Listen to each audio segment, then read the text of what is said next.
ሰላም አለይኩም ወደ ተከበራችሁ ቻናል ቤተሰቦች በያላችሁበት ሰላማችሁ በዝት ይበል። ለዚህ ቻናል አዲስ ሆናችሁ ላይክ ሰብስክራይብ አድርጉ።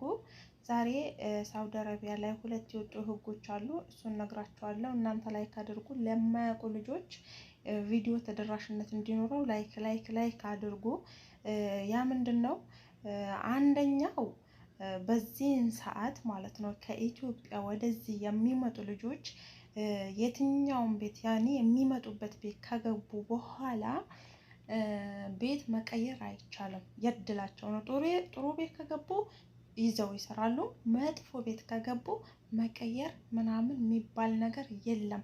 እዛ አዲስ አበባ ላይ ነው የሚነገራቸው። ይሄ ህግ ወጥቷል። አንደኛው ይሄ ነው፣ አብራራላችኋለሁ። ሁለተኛው ደግሞ ይሄ ጠፍታችሁ ውጭ ላይ የምትሰሩ ልጆች አረቦቹን እንዳታሰሯቸው ተብለዋል። እቃማ ወይንም ፓስፖርት ከሌላቸው እንዳታሰሩ ቅጣት አለው ተብለዋል። አብራራው። ይሄ ሁለት ነገር 15 ቀን ነው፣ ግን ቢሮ ለመልሳት ነው። ቤት መቀየር አይቻልም ማለች።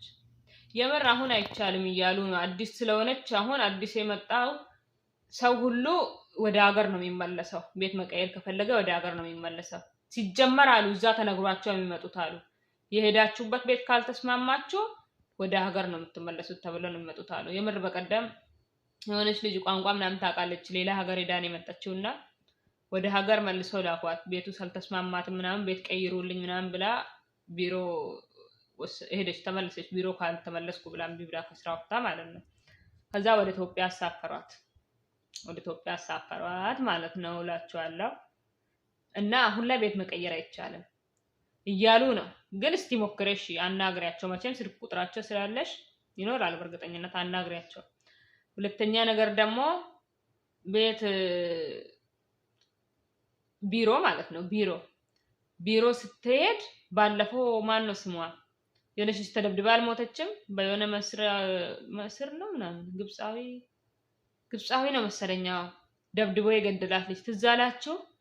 በቅርቡ 2 ወር የሆነው ተደብድባ የሞተችዋ ልጅ ማለት ነው፣ የወለጋ ልጅ። እና ምናልባት አዲስ ስለሆነች ሊሆን ይችላል፣ እንድትታገስ ንገሪያት። ምናልባት አዲስ ስለሆነች ከብዷት ሊሆን ይችላል። የቤተሰብ ናፍቆት አለ ምን አለ።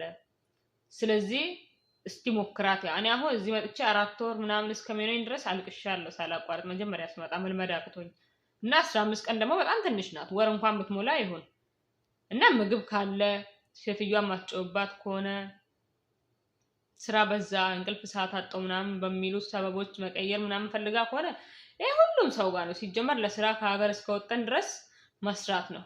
እንቅልፍ ካለም ከሌለም ምንም የሚደረግ ነገር የለም። የተወሰነ ያገኘነውን ተኝተን ያገኘናትን እረፍት አድርገን መስራት ነው። ምክንያቱም ለመስራት ነው ከሀገር የወጣነው፣ ለመተኛት አይደለም፣ እረፍት ለማድረግ አይደለም። በእርግጥ እረፍት አስፈላጊ ሆኖ ሳለ ግን ደግሞ እነዚህ ሰበብ አድርገን ወደ ሀገር መመለስ የለብንም። ስለዚህ ምከሪያት አንቺ። እና ምን መሰላችሁ፣ ያውችም ልጅ አዳምጣችኋታል መሰለኝ። ሳውዲ በጣም ይከብዳል። እውነቴ ነው። በጣም ከባድ ሀገር ነው። በጣም በቃ ስትገቡበት ወይ ስትመጡበት ነው እንትን ሁሉም ነገሩ በጣም የጠበቀ ነው። በቃ ሁሉ ነገር ሸሪያቸውን ምን ይሁን አላውቅም። ሁሉ ነገር የሆነ በቃ ብር ስትቀበሉ የሆነ ብዙ ብር መያዝ አትችሉም። ብዙ ብር ያኔ ከያዛችሁ ኢቭን ፖሊስ ከየት አመጣችሁ የሚባል ነው። ብዙ ነገር አለ እና በጣም የሚጠብቅ ሀገር ነው ትንሽ። እና አሁን አዳዲስ የሚመጡ ልጆች ከኢትዮጵያ ወደዚህ የሚመጡ አዲስ አበባ ይናገራቸዋል ተባለ። የሄዳችሁበት ጥሩ ከሆነ ከተስማማችሁ ትሰራላችሁ። አይ ቀይርልኝ ምናምን የምትል ነገር የለ። እንደሄዳችሁ ወደ ሀገራችሁ ነው የምትሳፈሩ ተብለው ይነገራሉ። ይሄ አዲስ የወጣ ህግ ነው ተባለ። እና በጣም የሚገርም ነው። እንዴት ከዛ ስንት ብር ነው ጨርሰን የምንመጣው? ብሩን እሺ ተውቱና ድካሙን አይታችሁታል። ከፓስፖርት ጀምራችሁ ሜዲካል ጀምራችሁ መመላለሱስ ስንት አይነት እንዴ! አንድ የምትመጡባት ወይ ዱባይ ወይ ሳውዲ ለመምጣት ስታስቡ እንዴት ሆናችሁ እንዴት ታግላችሁ ነው የምትመጡት? ስንት ብር አልቆ ነው የምትመጡት? ግን እንዴት አሁን እንደዚህ አይነት ህግ ተገቢ አይደለም።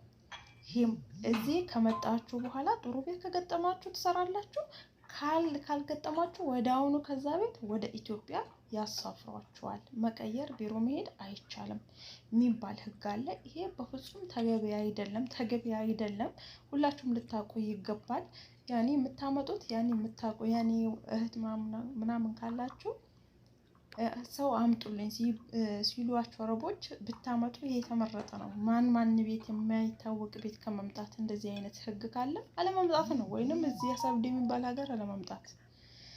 ሁለተኛው ደግሞ ያው እዚህ ውጭ ላይ የሚሰሩ ልጆች ማንም ሳይመቸው የሚወጣ የለም የሚጠፋ የለም። ሁላቸውም አደጋ የሆነ ነገር ደርሶባቸው ነው ወደ ውጭ የሚወጡት የሚጠፉት፣ ነፍሳቸውን ለማዳን ማለት ነው። እነሱ ደግሞ አረቦች ቤት ፓስፖርት ወይም መቃማ ከሌላቸው አረቦች እንዳትቀጥሯቸው የሚባል ህግ ወጥቷል። ኢቃማ ወይንም ፓስፖርት ከሌላቸው እንዳትቀጥሩ፣ ቀጥራችሁ ብትገኙ ተብለዋል። ቀጥራችሁ ብትገኙ 10,000 ሪያል ታወጣላችሁ ተብለዋል ተባለ። ይሄም ነገር ተገቢ አይደለም። እንዴት ሰርተን እንዴት እንትን እንደምንል አላውቅም። ጉዳችን እየፈላ ነው። እኔ እዚህ ጋር ደግሞ ብርቱካን ምናምን እየበላው ነበረ። ብርቱካን ምናምን እንትን እያልኩኝ ነበረ። ገባችሁ? የዛን ያወራሁት ሳይለንት አድርጌ ነው። አሁን ይህን ቪዲዮ ለመስራት አልተመቸኝም፣ እንደዚህ ቁጭ ብዬ ለማውራት ማለት ነው። ስራ ላይ ሆኜ ነው ማወራችሁ፣ ለዛ ነው።